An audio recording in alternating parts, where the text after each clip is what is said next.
Hey guys, Coach Leah here with Brazen Fitness, and I want to talk you through a few lunge variations today. We are big fans of the lunge. It belongs in the same category as a squat, but instead of a squat on two legs, a lunge is working unilaterally or one leg at a time. This is going to help balance out maybe some different strength differences left to right. Great for runners and just a great stability and strengthening lower body exercise. Couple points of performance for the lunge. We are looking for two 90-degree angles from the front and the back leg. So you can see in the bottom position, 90 degrees here, my knee on top of the ankle, and then 90 degrees in the back. My knee kisses the floor and I stand tall. Stepping back, kiss the floor, stand tall. You can also do these walking forward, kissing the floor with the knee, standing tall.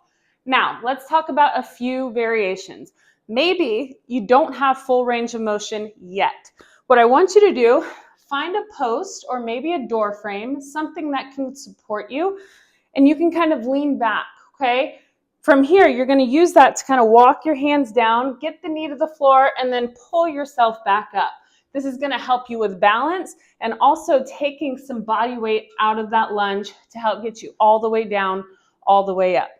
I demoed a few body weight lunges with no weight or support in the beginning. So we're going to take that and I'm going to show you how to begin loading them. You can grab two dumbbells, one on each side of the body, lunging and standing tall. Remember, just gently kissing the knee off the floor. And if you want to take that up a notch, bring them to the front rack position, lunging, standing. And last but not least, maybe you only have one dumbbell. You can also hold in the goblet position.